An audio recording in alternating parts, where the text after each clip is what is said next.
The complete history of the Goths, from Scandinavian forests to the fall of Rome. What if the barbarians who plundered Rome were never simple destroyers, but students of the very empire they toppled? In the frozen forests of Scandinavia, a tribe emerged that would march thousands of miles south, kill 2 Roman emperors in open battle, sack the Eternal City itself, and carve out kingdoms that lasted for centuries. Were the Goths savages bent on burning down civilization, or ambitious people who simply wanted a fair share of the wealth they had learned to fight for on Rome's own battlefields? This is the entire story of the Goths, from their first steps out of Sweden to their final stand in Spain more than 600 years later. Long before the word Goth meant anything to a Roman senator, it belonged to a people living along the southern coast of what is now Sweden, in a region called Götaland. Archaeologists have traced pottery styles, burial customs, and ironworking techniques from this area southward across the Baltic Sea, suggesting that sometime in the 1st century AD, groups of these people began to move. They were not fleeing disaster. They were following opportunity, the same way countless peoples before and after them chased better land, better trade routes, and better chances at survival. Their path took them across the Baltic and onto the North European plain, into what is now Poland, where they settled along the banks of the Vistula River.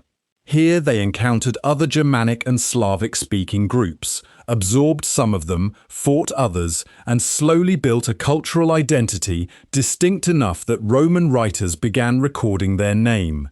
The historian Tacitus, writing near the end of the 1st century, mentioned tribes fitting this description living near the Baltic coast. By the early 3rd century, the Goths were no longer a small wandering band. They were a growing confederation, spreading southeast toward the Black Sea and the lower Danube frontier, the northern edge of the Roman Empire. Somewhere along this journey south, the Goths split into 2 major branches. Roman and later Gothic sources describe an eastern group and a western group, which modern historians call the Ostrogoths and the Visigoths. The division was not simply geographic.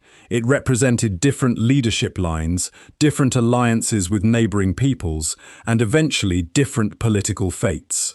The Ostrogoths settled in the region north of the Black Sea, in modern Ukraine, while the Visigoths pushed further west toward the Danube and the Roman provinces of Dacia and Moesia. This is where everything changed for the Goths. The Danube was not just a river. It was the militarized edge of the most powerful state in the ancient world, guarded by legions, forts, and centuries of Roman military doctrine. For the first time, the Goths were living next door to Rome, and Rome noticed them immediately. Roman policy toward frontier peoples usually followed a predictable pattern: fight them, defeat them if possible, and then hire the survivors as soldiers. The Goths went through exactly this process. Early clashes with Roman border garrisons in the 230s and 240s taught both sides what the other was capable of. Roman commanders learned that Gothic warriors, mounted and on foot, were disciplined enough to hold formation and adaptable enough to learn Roman tactics quickly. At the same time, the Goths began entering Roman service as mercenaries, a pattern that would define their relationship with the empire for the next 2 centuries. Young Gothic men fought under Roman commanders, were paid in Roman coin, and returned home with first-hand knowledge of Roman weapons, fortifications, and command structures. This exchange cut both ways. The Goths were not passive spectators to Roman civilization. They were active participants, learning the empire's strengths and weaknesses from the inside, while Rome quietly hoped to use them as a buffer against other, less controllable groups further east. By 250 AD, the foundation for everything that followed had been laid. The Goths had transformed from a scattered migratory people into a serious military power on Rome's doorstep, one that understood exactly how the Roman war machine worked, because for years they had been part of it. Roman writers of a later century, especially the 6th century chronicler Jordanes, tried to reconstruct this early migration in a work called Getica, describing a Gothic exodus from an island he called Scanza under a king named Berig, sailing south in only 3 ships. Modern historians treat this account with some caution, since Jordanes wrote centuries after the events and clearly blended genuine oral tradition with literary embellishment borrowed from earlier Roman ethnography. Even so, archaeological evidence lends real support to a southward movement along roughly the route he described. The so-called Wielbark culture in northern Poland, and later the Cherniakov culture spanning modern Ukraine and Moldova, both show material patterns consistent with a Scandinavian origin population settling among and gradually blending with existing local Iron Age communities along its path south toward the Black Sea. Trade goods recovered from this period tell their own story. Roman coins, glass vessels, and bronze fittings found in Gothic-associated burial sites near the Vistula and further south show that contact with the empire was never limited to warfare. Long before the crisis years of the 3rd century, Gothic elites were already accumulating Roman luxury goods through trade, gift exchange, and service, developing a taste for imperial products that would only deepen as their relationship with Rome grew more entangled in the decades ahead. The Roman frontier the Goths eventually reached was not a simple wall, but a heavily managed zone of forts, watchtowers and river patrols stretching along the Danube for hundreds of miles, staffed by soldiers drawn from across the empire and supported by an extensive logistics network of supply depots and river transport. Living beside this system for generations gave Gothic communities an intimate, practical education in exactly how Roman military bureaucracy functioned, knowledge that proved far more valuable in the long run than any single battlefield victory, because it let Gothic leaders eventually negotiate with Roman officials almost as equals who understood the system from the inside rather than outsiders trying to guess at its workings. Roman frontier policy in the 3rd century depended on a fragile bargain. Local governors and military officers were supposed to manage relations with frontier tribes fairly, distributing agreed-upon payments and subsidies in exchange for peace. In practice, corruption was constant. Roman officials along the Danube frequently withheld payments owed to the Goths, skimmed resources meant for tribal leaders, and treated Gothic delegations with open contempt. By the late 240s, Gothic patience had run out. Under a king named Cniva, a large Gothic force crossed the Danube in 250 AD, not as a raiding party looking for quick plunder, but as an organized invasion aimed at Roman cities in the province of Moesia. They besieged and captured several fortified towns, seized enormous amounts of loot, and demonstrated a level of siege capability that Roman commanders had not expected from a barbarian army. The Roman Emperor Decius personally marched north to deal with the crisis, confident that imperial legions could crush what he saw as an unruly tribal incursion. What happened instead became one of the most consequential battles in Roman history. At Abritus, in modern Bulgaria, in the summer of 251 AD, Cniva's forces lured the Roman army into marshy terrain that neutralized Rome's advantages in open-field combat. The battle turned into a slaughter. Emperor Decius and his son were both killed on the field, making Decius the first Roman emperor in history to die in battle against a foreign enemy. His body was never recovered. The psychological shock across the empire was immense. For centuries, Roman emperors had been assassinated by rivals, poisoned by relatives, or overthrown in palace coups, but none had been cut down by a supposedly inferior barbarian army in open war. Roman writers struggled to explain the defeat without admitting that Gothic military organization had genuinely outmatched a professional Roman army. The easier explanation was treachery, incompetence, or bad luck, but the uncomfortable truth was that the Goths had adapted Roman methods well enough to beat Rome at its own game. In the aftermath, Rome had little choice but to negotiate. A peace settlement was reached that effectively acknowledged Gothic power along the frontier, including continued payments to Gothic leaders in exchange for a fragile calm. For the Goths, Abritus was a turning point in confidence as much as in strategy. They now understood with total clarity that the legions were not invincible, that Roman emperors could die on Gothic swords, and that the frontier they lived beside was far more permeable than anyone in Rome wanted to admit. That knowledge would shape Gothic strategy for the next century and a half.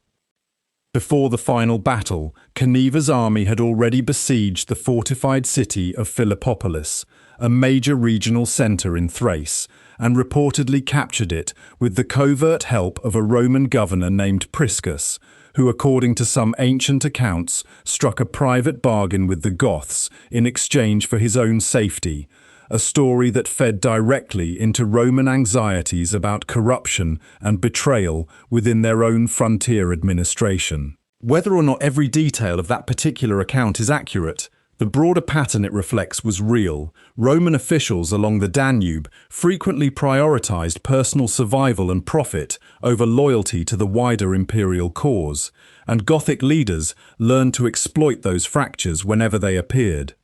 Decius's successor, Trebonianus Gallus, inherited a treasury and a frontier both badly strained by the disaster at Abritus. Rather than attempting the kind of punitive campaign that might restore Roman prestige, Gallus chose to continue paying subsidies to Gothic leaders, a pragmatic decision that critics back in Rome viewed as shameful appeasement, but one that reflected the new balance of power the empire now had to accept along its northern frontier. The wider 3rd century, a period historians often call the crisis of the 3rd century, saw the Roman Empire battered simultaneously by frontier invasions, plague, economic collapse, and a bewildering succession of short-lived emperors, many of them murdered by their own troops within months of taking power. Abritus was not an isolated Gothic success, but one especially dramatic episode within this broader pattern of imperial instability, and it is worth remembering that Gothic pressure along the Danube was only one of several frontiers, alongside the Persian Sassanid threat in the east and Germanic incursions along the Rhine that stretched Roman military resources to their breaking point during these turbulent decades. Confidence from Abritus did not fade quickly. Over the following 2 decades, groups of Goths, sometimes allied with other peoples living near the Black Sea, began building something Rome had never expected from an inland tribal people: a fleet. These were not the sophisticated warships of Mediterranean naval powers, but smaller vessels, likely captured or built with help from Greek-speaking communities along the Black Sea coast who had generations of shipbuilding experience. With these ships, Gothic raiders launched a series of devastating seaborne campaigns against the wealthy coastal cities of Anatolia and the Aegean during the 250s and 260s.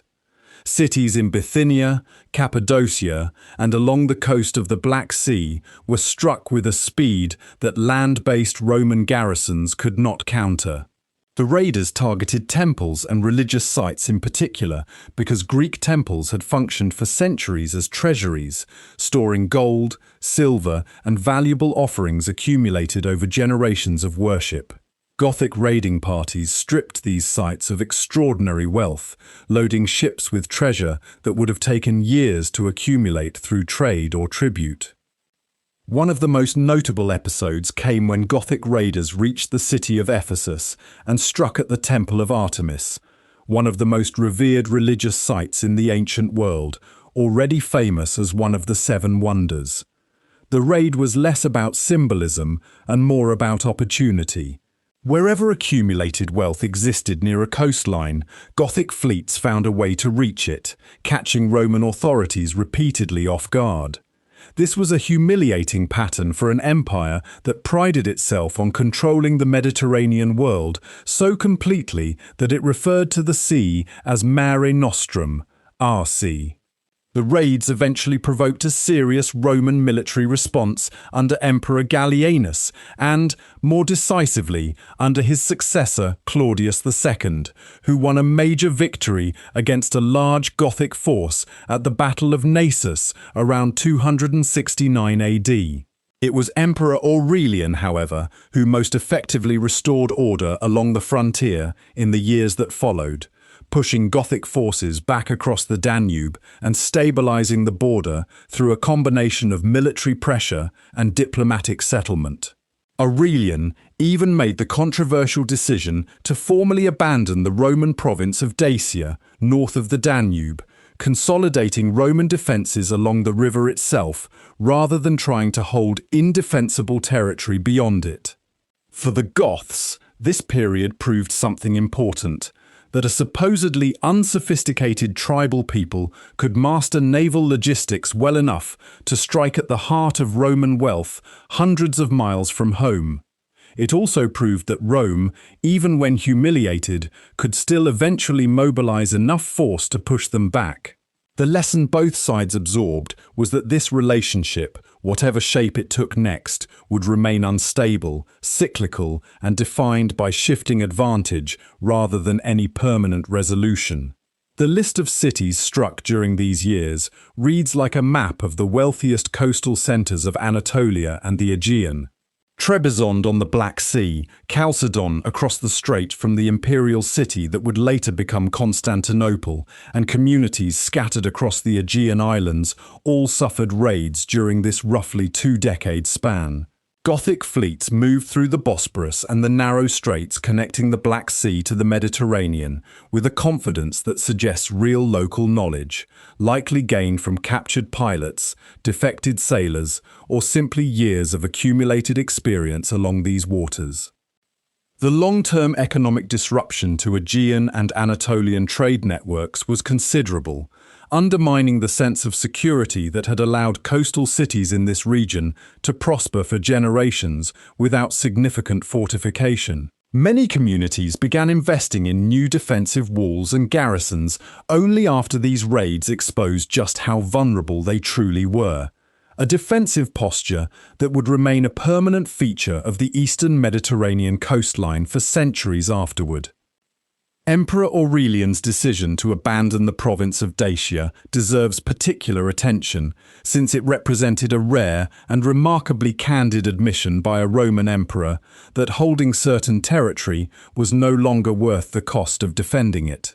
Rather than framing the withdrawal as a defeat, Aurelian's government presented it as a deliberate strengthening of the empire's defensive core, consolidating the frontier along the more easily defended Danube line and relocating the province's Roman population south of the river. This pragmatic recalibration of Roman ambitions, choosing a more defensible border over an expansive but vulnerable one, would become a recurring theme in Roman frontier policy over the following century, as the empire increasingly prioritized survival over the maximalist territorial control it had once taken for granted. While Gothic warriors raided and negotiated with Rome, a quieter transformation was taking place inside Gothic society. Sometime in the early 4th century, a man named Wulfila was born to a Gothic community, likely descended partly from Cappadocian Christian captives taken during earlier raids into Anatolia. Wulfila grew up bilingual and eventually became a bishop, ordained specifically to serve the Christian communities already living among the Goths. Wulfila's greatest achievement was linguistic as much as religious. In order to properly translate Christian scripture for a Gothic audience, he needed an alphabet capable of representing the Gothic language, which at that point existed only as a spoken tongue with no standardized writing system. Wulfila created a new script, drawing on Greek, Latin, and older Germanic runic characters, and used it to translate large portions of the Bible into Gothic.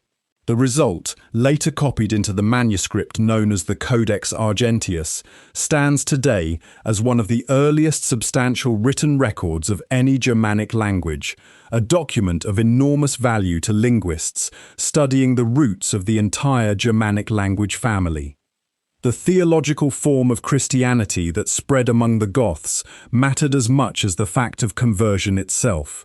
Wulfila taught a version of Christian doctrine associated with Arianism, a theological position holding that Christ the Son was created by and therefore subordinate to God the Father, in contrast to the co-equal Trinity doctrine that would become Orthodox Catholic teaching after the Council of Nicaea.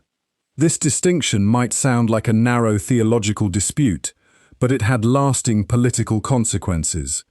Because the Goths adopted Arian Christianity rather than the Nicene Christianity practiced in Rome and later favoured by most of the Western Roman establishment, later Gothic kingdoms in Italy and Spain would exist as religious outsiders even after converting, seen by their Roman subjects as heretics rather than fellow believers. Despite this friction, Christianity became a genuinely unifying force within Gothic society itself. Shared scripture, shared clergy, and a shared written language gave scattered Gothic communities, spread across a wide arc from the Black Sea to the Danube, a stronger sense of common identity than tribal kinship alone could provide. Religious practice reshaped daily life, funeral customs, and eventually legal codes, as Gothic leaders began drawing on Christian concepts of kingship and divine sanction to justify their authority. By the time the Goths faced their next great crisis, they were no longer simply a warrior confederation. They were a people bound together by a shared faith, a shared script, and a growing sense that they belonged to a larger Christian world, even if Rome refused to fully accept them into it. Not every Gothic leader welcomed this new religion. A powerful Gothic chieftain named Athanaric, who never converted himself, launched a persecution campaign against Christian Goths in the 370s, viewing the new faith as a foreign and destabilizing influence tied too closely to Roman culture for comfort. Christian sources record the martyrdom of a Gothic Christian known as Saint Sabas the Goth during this persecution, drowned in a river on Athanaric's orders after refusing to renounce his faith or even eat food that had been ritually offered to pagan gods. This internal religious conflict meant that by the time the Huns arrived and forced a mass migration south across the Danube, Gothic society was already divided between a Christian faction more open to seeking shelter within the Roman Christian world and a traditionalist pagan faction under leaders like Athanaric, who remained deeply suspicious of Roman intentions. Wulfila's translation choices also reveal a careful theological mind at work rather than a simple word-for-word rendering of scripture. In at least one notable case, he reportedly chose to omit the books of Kings from his translation entirely, reasoning that their extensive descriptions of warfare might inflame a people already prone to martial enthusiasm, a decision that suggests Wulfila saw his role as shaping Gothic Christian character deliberately, not merely transmitting text mechanically. This same careful, adaptive approach to blending Gothic culture with a foreign religious tradition would echo later in the way Gothic kings in Italy and Spain approached the far larger challenge of governing Roman populations while remaining recognizably Gothic themselves. Everything the Goths had built over the previous 2 centuries was suddenly threatened by a force arriving from far to the east. Around 375 AD, a nomadic people called the Huns swept out of the Central Asian steppe with a speed and ferocity that stunned every settled population in their path. Roman and Gothic accounts alike describe the Huns in terms bordering on terror, portraying them as almost inhumanly skilled mounted archers who left devastation wherever they rode. The Huns first crushed the Ostrogoths, living north of the Black Sea, killing their king and absorbing much of the Ostrogothic population directly into the expanding Hunnic sphere. The Visigoths, watching this catastrophe unfold to their east, faced an impossible choice. Staying and fighting the Huns risked total destruction. The only viable alternative was to seek shelter inside the Roman Empire itself, on the far side of the Danube frontier they had fought against for over a century.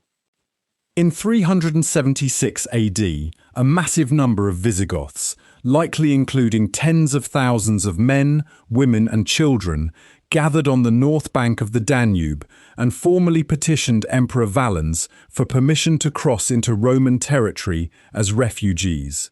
This was an extraordinary request, and Valens, weighing the potential benefits of a large new population of taxpayers and military recruits against the obvious risks, agreed to let them cross, but only if they surrendered their weapons and submitted to Roman authority. What followed was one of the great failures of imperial administration in Roman history.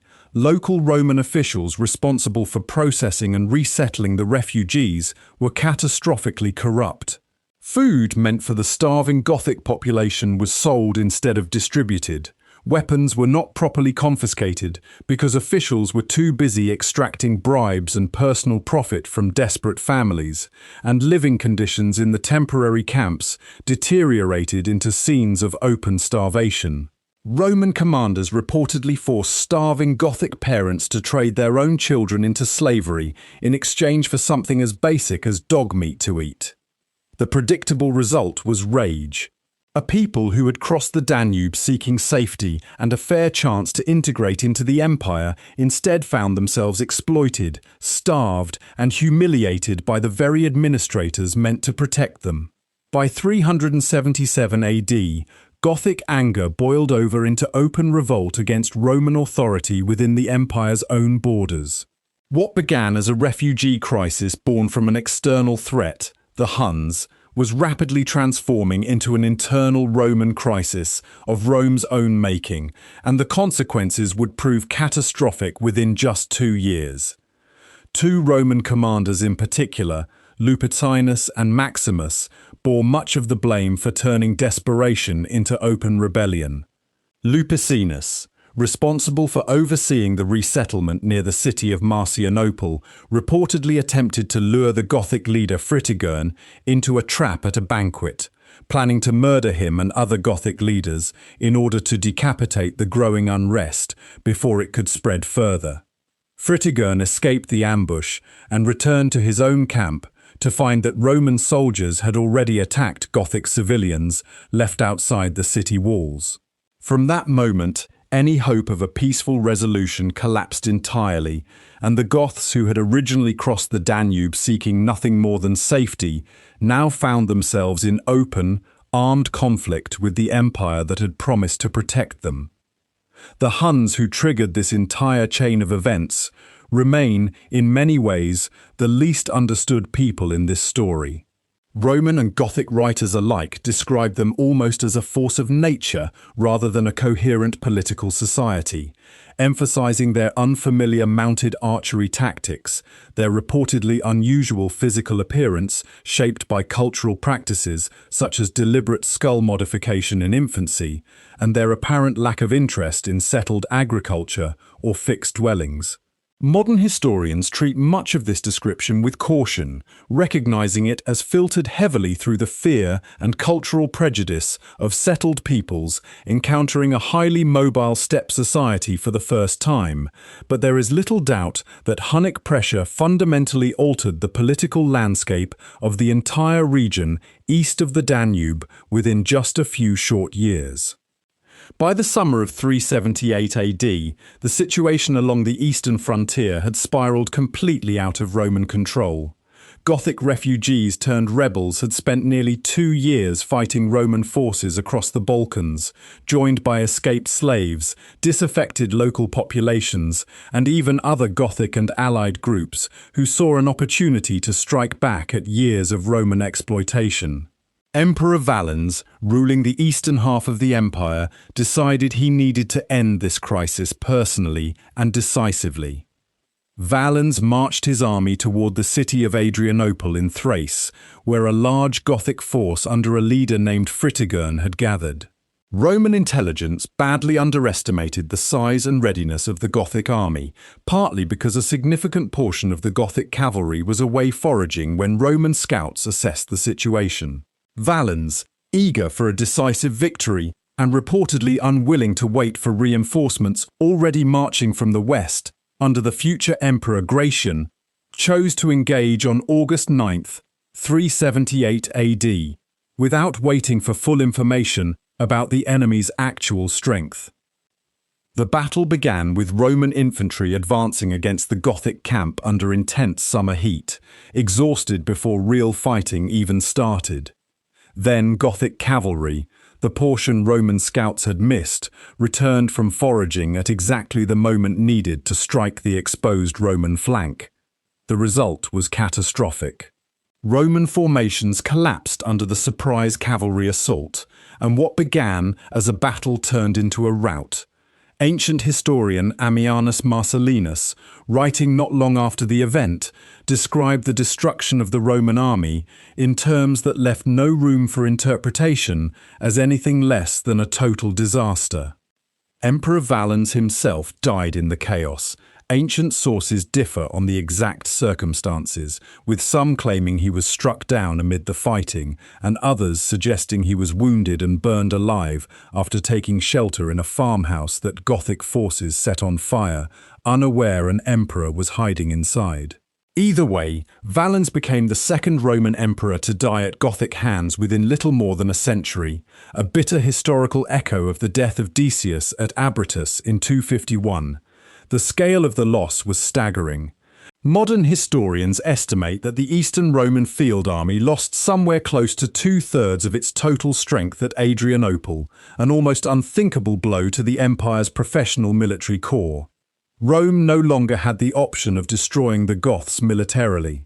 The new emperor, Theodosius, was forced instead to negotiate a settlement in 382 AD that allowed the Goths to remain within imperial territory as an autonomous, self-governing people under their own leaders, obligated to provide military service to Rome but not fully absorbed into the standard Roman administrative or military structure. This arrangement was unprecedented, a tacit admission that Rome could no longer simply conquer and assimilate this particular group of outsiders. Adrianople is widely regarded by historians today as the moment the long, slow unraveling of the Western Roman Empire's military dominance truly began. The ancient historian Ammianus Marcellinus, who had personally served as a Roman soldier earlier in his life before turning to writing history, described the scale of the defeat in language he reserved for the very worst disasters in Roman memory, comparing it directly to Rome's catastrophic loss to Hannibal at Cannae nearly 6 centuries earlier. He noted with evident frustration that Valens had chosen to attack without waiting for the reinforcements already marching from the west under Gratian, apparently driven by a desire to claim sole credit for the victory he expected. That single decision, born of impatience and rivalry between co-emperors rather than sound military judgment, turned what might have been a manageable engagement into one of the worst military catastrophes in the empire's long history. The battle's aftermath forced the new emperor Theodosius into a genuinely unprecedented arrangement.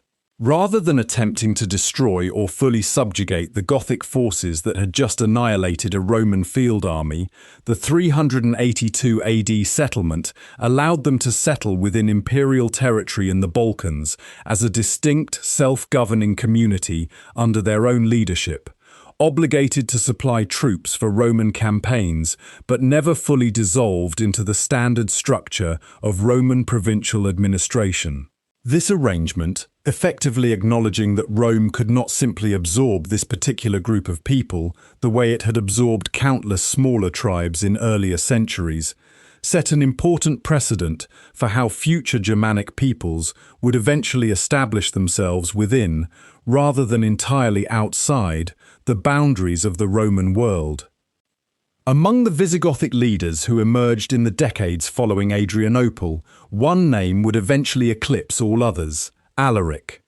Born around 370 AD, Alaric rose to prominence as a military commander who had served, like many Goths before him, within Roman military structures, gaining first-hand experience of Roman command culture, logistics, and political infighting. Alaric's core grievance echoed complaints Gothic leaders had voiced for over a century. He wanted formal recognition, permanent land settlements, and equal status for his people within the Roman political and military system, rather than being treated as a semi-tolerated auxiliary force, useful only in moments of crisis. When negotiations with Roman authorities repeatedly broke down, undermined by court politics in Ravenna, where the Western imperial government had relocated for safety, Alaric turned to military pressure to force Rome's hand.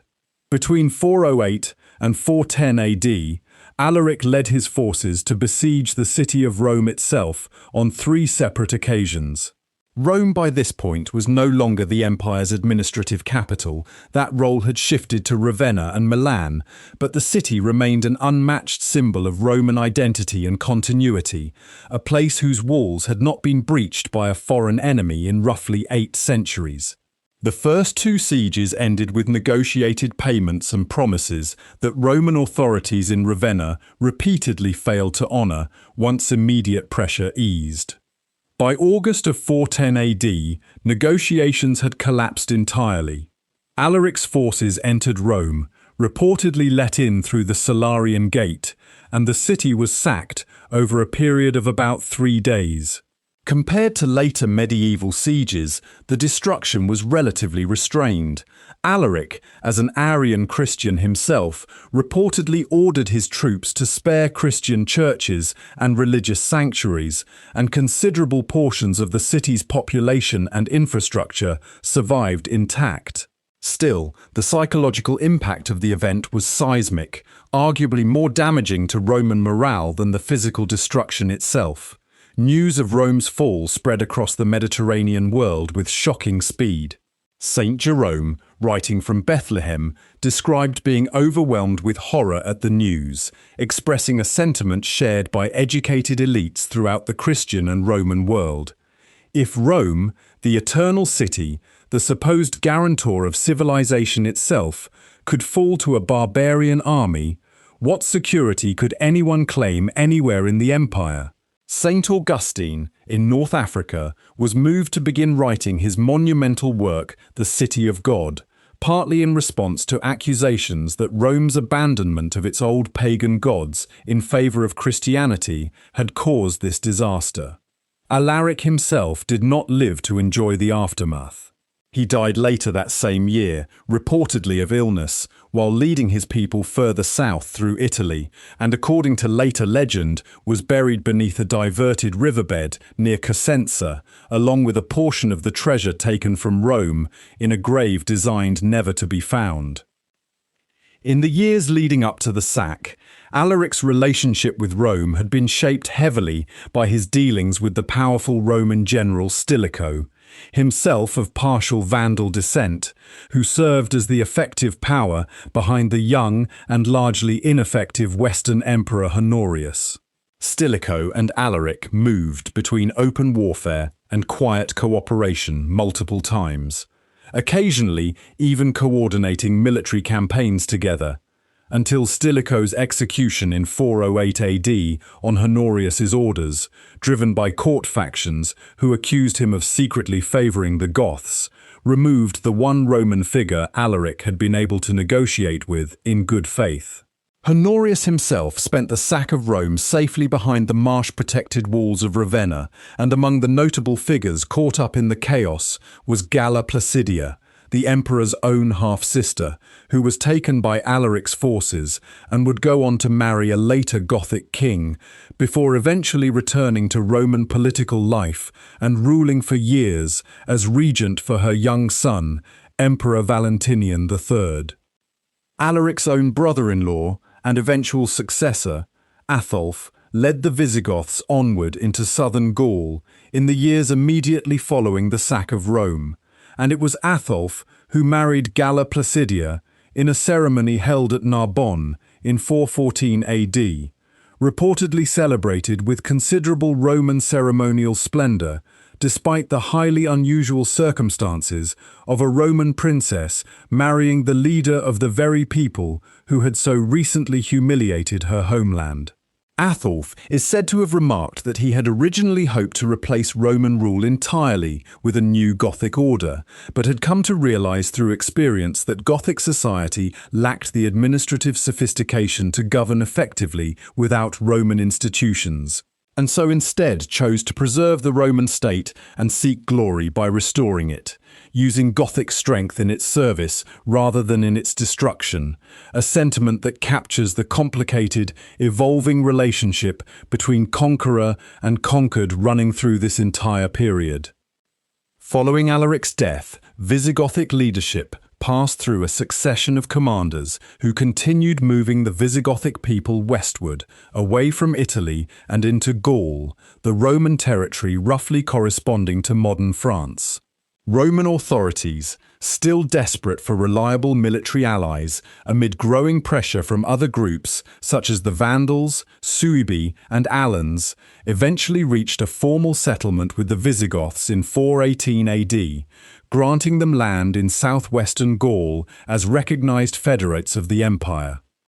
From this base, the Visigoths established what historians call the Kingdom of Tolosa, centered on the city of Toulouse, functioning as a semi-independent Gothic state that still nominally acknowledged Roman authority while operating with substantial autonomy in practice. Over the following decades, as the Western Roman imperial government grew progressively weaker and more fragmented, Visigothic kings expanded their territory, first consolidating control across most of Gaul, south of the Loire River, and then pushing across the Pyrenees into the Iberian Peninsula. By the early 6th century, military defeat at the hands of the Franks under Clovis at the Battle of Vouillé in 507 AD forced the Visigoths to abandon most of their territory in Gaul, retreating almost entirely into Hispania, modern Spain and Portugal. Rather than marking decline, this retreat effectively concentrated Visigothic power into a more defensible and cohesive kingdom based in Iberia, with Toledo eventually emerging as its primary royal capital. Inside this new Iberian kingdom, a slow but profound process of cultural blending took place between the Gothic ruling minority and the much larger Hispano-Roman population they governed. Visigothic kings adopted Roman administrative practices, Roman legal traditions, and Roman methods of taxation and governance, recognizing that ruling a sophisticated, previously Roman province required more than simple military dominance. Latin, rather than Gothic, remained the dominant language of administration, law, and the church. And over successive generations, the Gothic language itself gradually declined in everyday use among the ruling elite. The most consequential act of integration came in 589 AD, when King Recared formally converted from Arian Christianity to Catholic Christianity at the Third Council of Toledo, bringing the Visigothic ruling class into religious alignment with the Hispano-Roman majority they governed.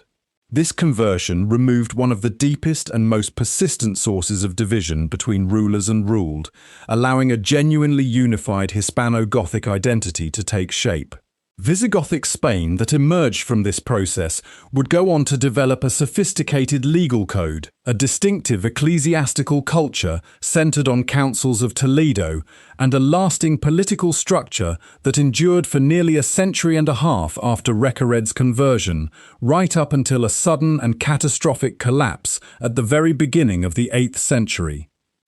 Before Recared's religious settlement, King Euric had already given the Visigothic kingdom one of its most important legal foundations, issuing a formal law code in the 470s that historians consider one of the earliest written Germanic legal codes to survive from this period, blending Roman legal concepts with Gothic customary law. It was under Euric's son and successor, however, that the kingdom suffered its most consequential military defeat, when King Alaric II was killed in battle against the Frankish king Clovis at Vouillé in 507 AD, a loss that cost the Visigoths the bulk of their territory in Gaul and forced the centre of Visigothic power decisively southward into Iberia. Alaric II's young son Amalaric eventually inherited a much smaller but more geographically coherent kingdom, and over the following decades Toledo gradually emerged as the political and religious heart of what remained. The centuries of Visigothic rule in Iberia also produced one of the most sophisticated legal traditions of the early medieval West. Later kings built on Uric's original code, culminating in the 7th century Liber Judiciorum, a comprehensive body of law that applied equally to Gothic and Hispano-Roman subjects alike, abandoning the earlier practice of separate legal systems for conquerors and conquered. This legal unification mirrored the religious unification achieved under Recared, and together these two developments transformed the Visigothic kingdom from a Gothic minority ruling over a Roman majority into something closer to a genuinely unified Hispano-Gothic society, bound by shared law, shared faith, and increasingly shared identity. While the Visigoths were building their kingdom in Spain, their eastern cousins, the Ostrogoths, followed an entirely different path back into the heart of the former Western Roman Empire. After decades under Hunnic domination following Attila's death in 453 AD, the Ostrogoths reasserted their independence and eventually found themselves led by an extraordinary figure, Theodoric, later known to history as Theodoric the Great. Theodoric had spent significant portions of his youth as a hostage in Constantinople, the capital of the Eastern Roman Empire, where he received an education steeped in Roman law, administration, and court culture. This upbringing shaped him into a ruler unusually well-equipped to govern a former Roman territory according to Roman expectations, rather than simply as a conquering warlord. Acting with the tacit approval and possibly the encouragement of the Eastern Roman Emperor Zeno, who likely welcomed the opportunity to redirect Theodoric's ambitions away from Constantinople itself, Theodoric led the Ostrogoths into Italy beginning in 488 AD. After several years of campaigning against Odoacer, the Germanic general who had deposed the last Western Roman emperor in 476 AD, Theodoric personally killed Odoacer at a banquet in 493 AD, reportedly cutting him down with his own sword after Odoacer had already agreed to a supposed peace settlement. What followed was one of the most remarkable political experiments of the entire early medieval period. Theodoric ruled Italy for over 3 decades as an Ostrogothic king who deliberately preserved and protected Roman civil institutions rather than dismantling them. He maintained the Roman Senate, kept Roman civil administrators in their positions, financed the restoration of Roman aqueducts and public buildings, and issued laws explicitly framed as protecting both his Gothic soldiers and his Roman civilian subjects under a shared, if formally separate, legal system. Theodoric established his royal court and eventual mausoleum at Ravenna, the city that had served as the Western imperial capital in its final decades, and the surviving Gothic-era monuments there, including his own remarkably preserved tomb built from a single massive stone dome, still stand today as physical evidence of the sophistication his kingdom achieved. Roman writers of the period, including the statesman and philosopher Boethius, initially served Theodoric's government and praised his commitment to Roman legal and cultural continuity, even as tensions between Gothic Arian rulers and Catholic Roman subjects simmered beneath the surface throughout his reign. For nearly 30 years, Theodoric's Italy stood as perhaps the most successful example in the entire post-Roman West of a so-called barbarian kingdom that functioned less like a foreign occupation and more like a genuine continuation of Roman civilization under new management. That success grew more fragile in Theodoric's final years.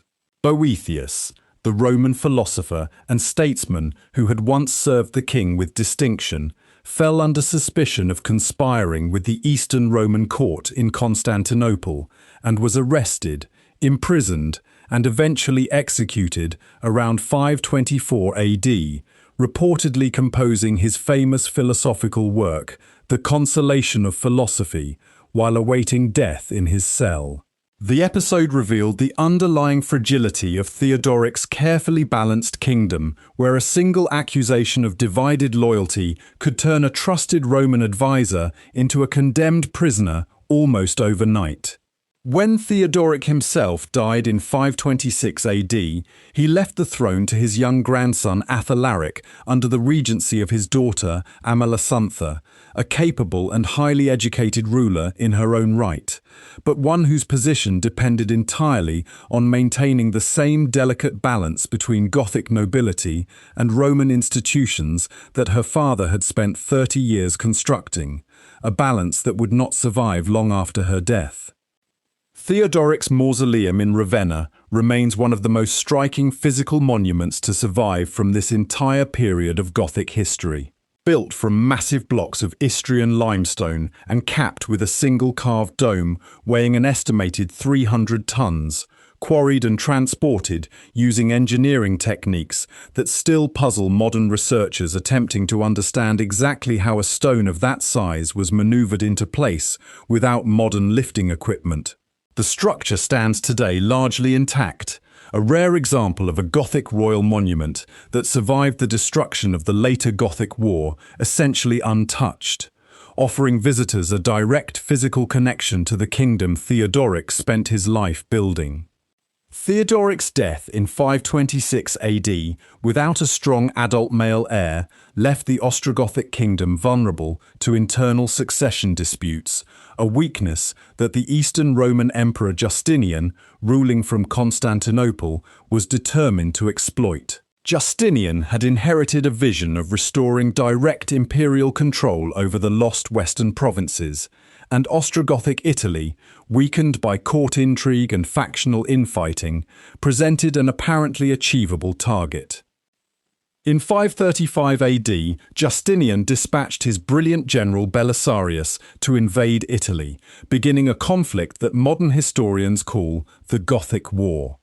What both sides likely expected to be a relatively short campaign instead dragged on for nearly 2 decades, becoming one of the most destructive wars the Italian peninsula would experience before the 20th century. Belisarius initially achieved rapid success, capturing Naples and Rome itself in 536 AD.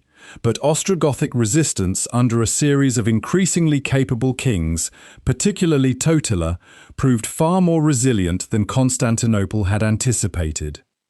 The war swung back and forth across Italy for years, with cities changing hands repeatedly, sieges grinding on for months, and both armies relying increasingly on scorched earth tactics that devastated the countryside far more severely than either Alaric's brief sack in 410 or Odoacer's earlier conquest ever had.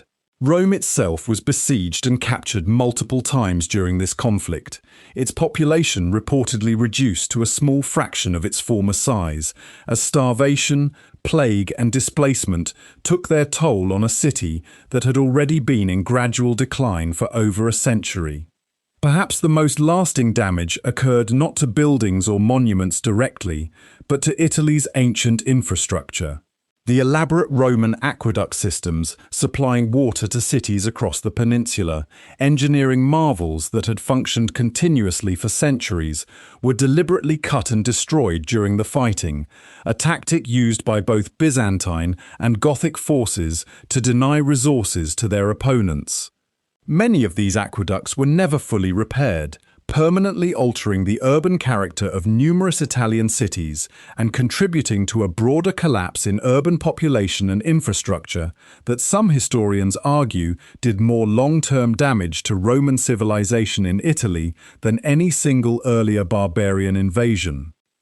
By 552 AD, Byzantine forces under the eunuch general Narses decisively defeated the last major Ostrogothic king, Totila, at the Battle of Tagenae, and finished off remaining organized Gothic resistance at the Battle of Mons Lactarius the following year. By 554 AD, organized Ostrogothic political and military power in Italy had effectively ceased to exist. Survivors were gradually absorbed into the broader population or scattered into other Germanic groups. Unlike their Visigothic cousins in Spain, the Ostrogoths would not go on to build a lasting successor kingdom.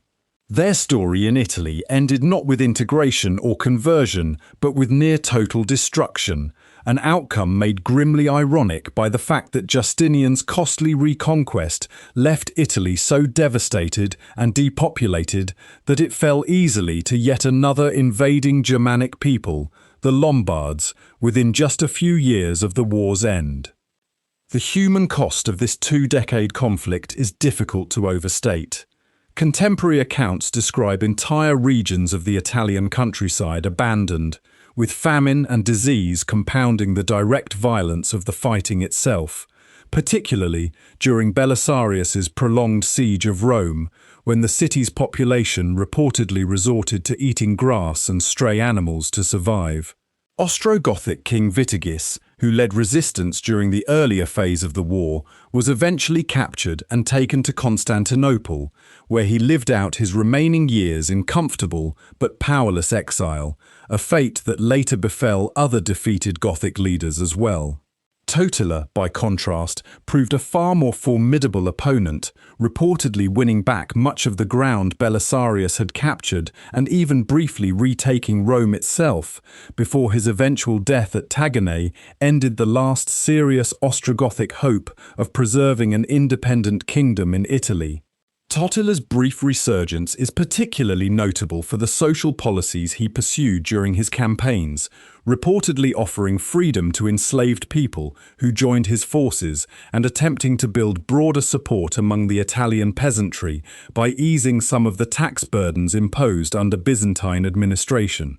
These measures suggest a ruler thinking beyond narrow Gothic military interests toward a genuine attempt at building lasting popular legitimacy within Italy itself, an ambition cut tragically short by his defeat and death in 552 AD.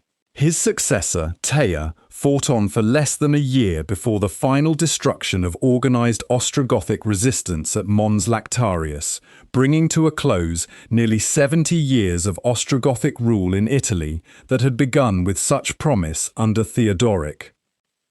Beyond the battles and kingdoms, the Goths left behind a distinct cultural and material legacy that historians and archaeologists continue to study today. The single most important surviving Gothic text is the Codex Argentius, a lavishly produced manuscript containing large portions of Wulfila's 4th century Gothic translation of the Bible. Written in silver and gold ink on purple-dyed parchment, likely produced for Ostrogothic royal patronage in 6th century Italy, the Codex Argentius survived through a remarkable chain of custody across the centuries and today resides in the University Library in Uppsala, Sweden, offering modern linguists one of their richest sources for understanding an early Germanic language directly, rather than through later reconstruction. Gothic oral tradition also preserved tribal origin stories and hero legends, some elements of which likely fed into later Germanic and Norse legendary material, though direct Gothic narrative sources beyond religious texts are scarce, having been passed down orally rather than systematically written and preserved the way Wulfila's biblical translation was.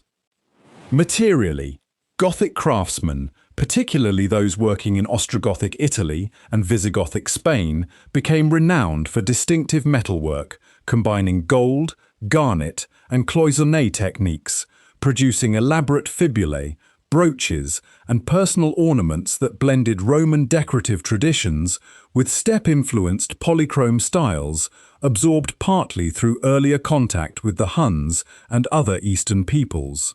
Visigothic royal treasures, including a spectacular hoard of votive crowns discovered near Toledo at a site called Guarazar, demonstrate a level of artistic sophistication that drew heavily on Byzantine and late Roman jewellery traditions, while adding a distinctly Gothic flair for bold colour and pattern. Gothic society itself remained organised substantially around extended kinship groups and clan loyalty, even after centuries of contact with Roman administrative structures, and this tension between tribal clan-based social organisation and Roman-style centralised kingship shaped internal Gothic politics throughout their history, contributing to recurring succession disputes in both the Ostrogothic and Visigothic kingdoms. Linguistically, the Gothic language itself represents the earliest well-documented branch of the East Germanic language family, a branch that has left no surviving modern descendants, unlike the West Germanic languages that gave rise to English and German, or the North Germanic languages that gave rise to Scandinavian tongues today.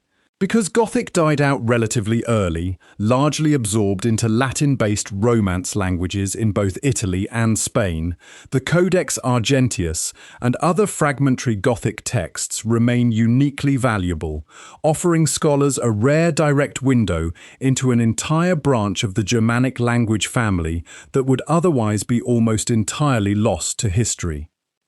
Wulfila's alphabet itself deserves closer attention, since it reveals how deliberately he approached the task of adapting Gothic speech to writing.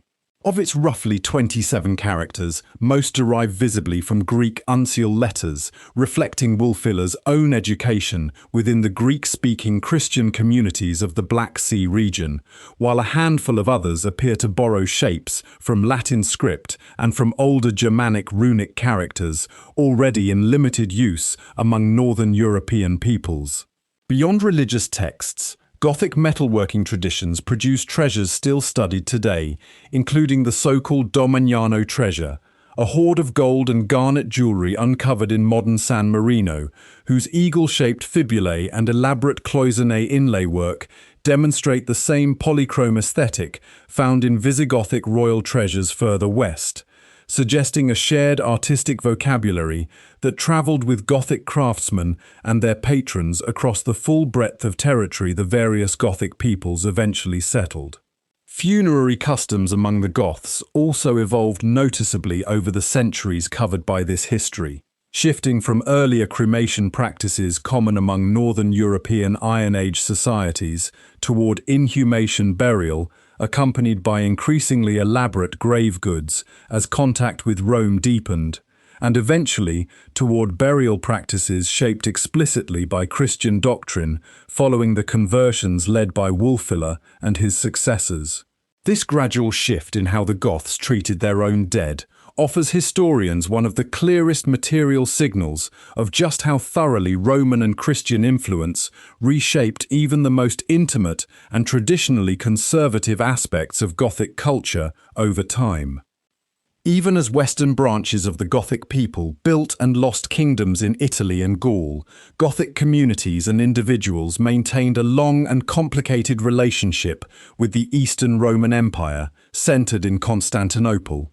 A relationship that swung repeatedly between military conflict and close alliance across several centuries. Gothic mercenaries and federate troops served within Eastern Roman armies from as early as the 4th century onward, fighting in campaigns far from their original homelands and rising, in some cases, to senior military commands within the Eastern Roman military hierarchy. One notable Gothic figure, Gaius, briefly held enormous influence at the imperial court in Constantinople in the late 4th century before being violently overthrown amid tensions between Gothic federate troops and the city's Roman population, an episode that revealed just how uneasy relations between resident Gothic soldiers and the broader Constantinopolitan public could become, even generations after initial contact along the Danube frontier. Gothic communities also persisted for a remarkably long time in more isolated corners of the Eastern Roman world. A small Gothic-speaking population known as the Crimean Goths survived in the Crimean Peninsula for many centuries, maintaining elements of their language and Christian faith in relative isolation from other Gothic populations further west, with some evidence suggesting Gothic speech persisted in this remote region as late as the 16th century, long after Gothic had died out everywhere else in Europe. Cultural exchange between Goths and the Byzantine Greek-speaking world flowed in both directions. Gothic royal courts, particularly Theodoric's in Ravenna, drew heavily on Byzantine artistic and architectural models, while Byzantine writers and historians, including the influential 6th century historian Procopius, produced detailed accounts of Gothic history, culture, and warfare that remain among modern historians' most important surviving sources for understanding the Ostrogothic kingdom in Italy and the later Gothic War.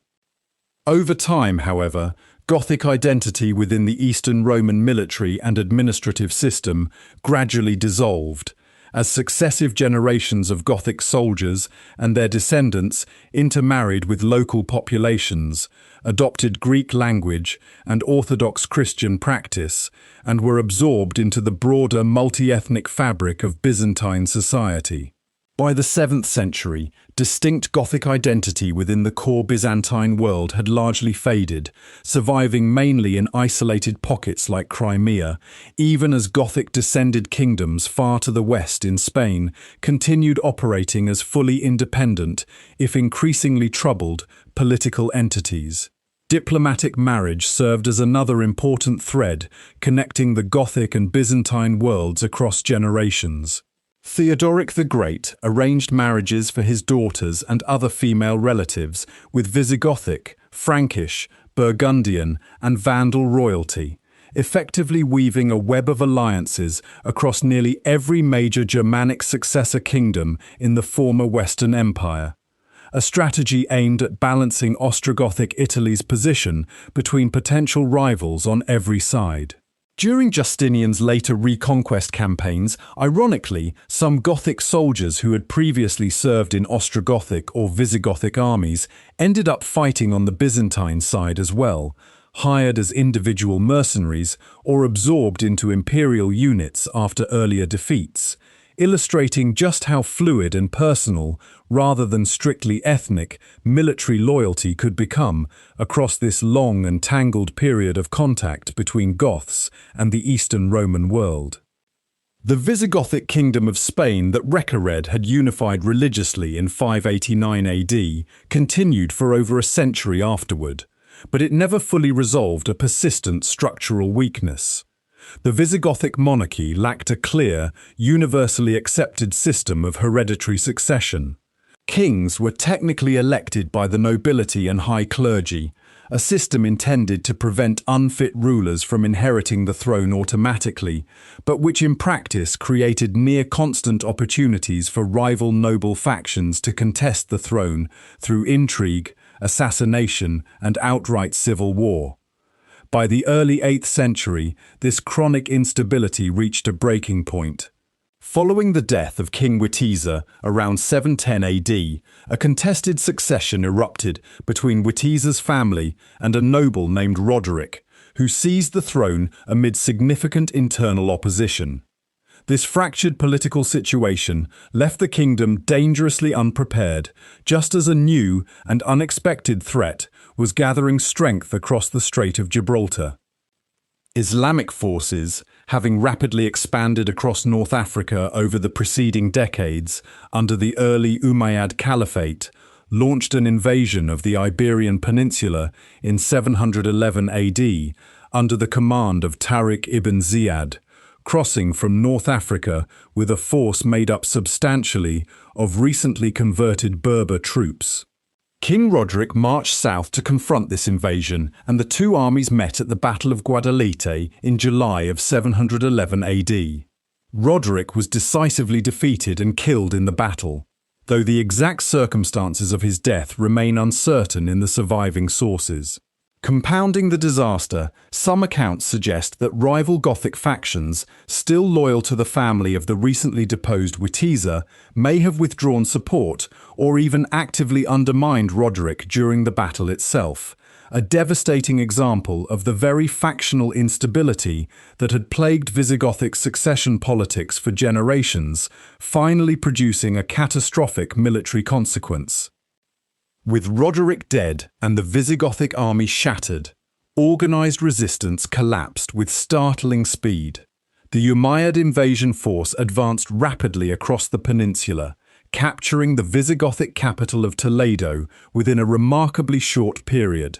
And within just a few years, Islamic forces controlled the overwhelming majority of the Iberian Peninsula. Surviving Visigothic nobility and remaining loyal forces retreated into the rugged mountainous region of Asturias in the far north, one of the few areas that proved defensible against the invading forces, marking the end of independent Visigothic rule over Spain after nearly 3 centuries of Gothic presence on the peninsula. Later medieval legend added a colourful, if historically uncertain, layer to this collapse, centering on a nobleman known as Julian, Count of Ceuta, who, according to tradition, invited Islamic forces into Spain in revenge for an insult against his daughter at Roderic's royal court, a story sometimes called the Legend of La Cava. Most modern historians treat this romantic account with considerable skepticism, viewing it as a later attempt to explain an otherwise bewilderingly rapid collapse through a single dramatic act of personal betrayal rather than the deeper structural weaknesses, chronic succession disputes, and fractured noble loyalties that had accumulated across the kingdom for decades. What is better documented is the composition of the invading force itself, made up substantially of Berber troops recently brought under Umayyad authority in North Africa, commanded by Arab officers who saw in Roderic's fractured kingdom an opportunity too promising to ignore. The speed of the Visigothic collapse becomes somewhat less surprising when set against the kingdom's internal condition in its final years. Chronic disputes between rival noble factions had already weakened royal authority across much of the peninsula well before Tariq's forces ever crossed from North Africa, and regional nobles in several provinces appear to have negotiated separate terms of surrender with the invading army rather than uniting behind Roderic's already contested claim to the throne. This pattern of localized accommodation, rather than unified resistance, allowed the invading force to consolidate control over most of Iberia within just a handful of years, a pace of conquest that would have been almost unimaginable against a more politically cohesive kingdom. The mountainous retreat into Asturias did not mark the complete end of Gothic political significance in Spain, but rather its transformation into something new. A Visigothic nobleman named Pelayo, according to traditional accounts, organized resistance in Asturias and won a small but symbolically enormous victory against Umayyad forces at the Battle of Covadonga around 722 AD, an event traditionally regarded as the founding moment of the centuries-long Christian Reconquista, the gradual reconquest of the Iberian Peninsula that would not fully conclude until 1492.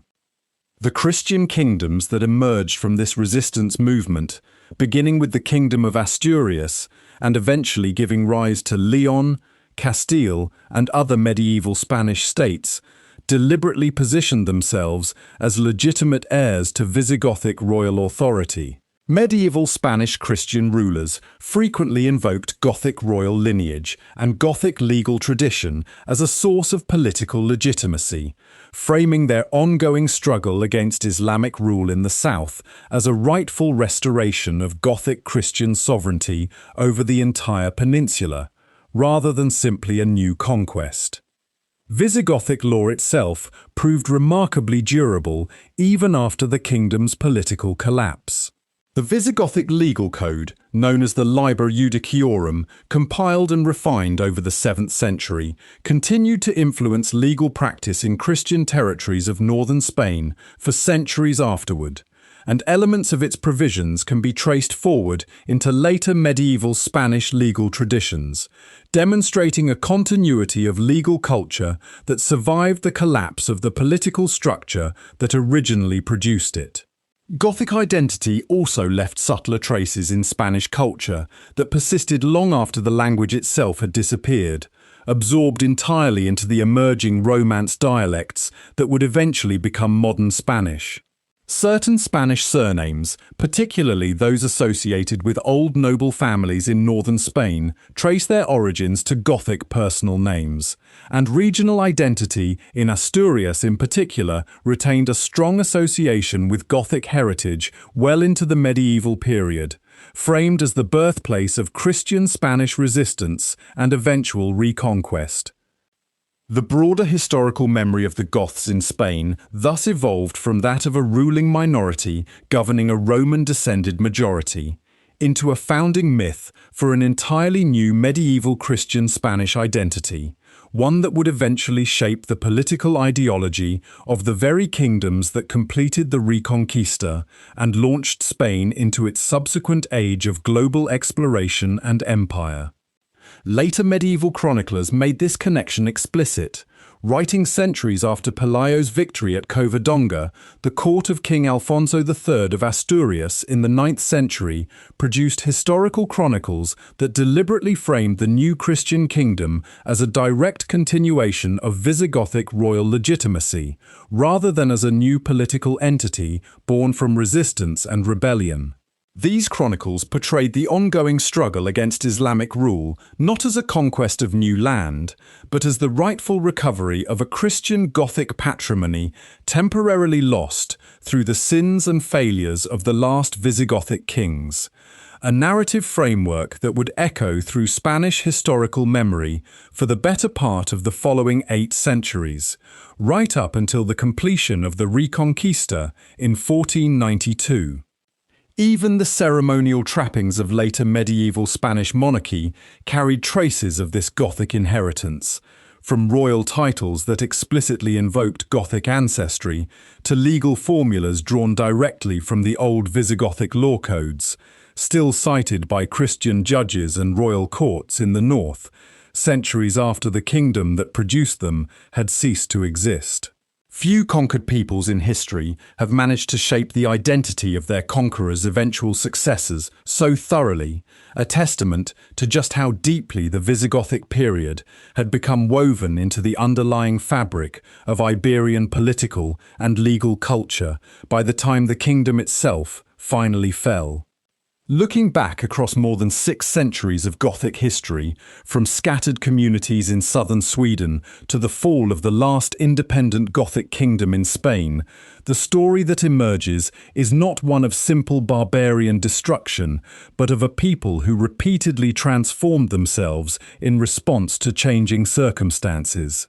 The Goths, who crossed the Danube as refugees in 376 AD, were the same broad ethnic and cultural group who, within a single generation, had annihilated a Roman army and killed a Roman emperor at Adrianople, and within another few generations were ruling sophisticated, Roman-influenced kingdoms in Gaul, Spain, and Italy.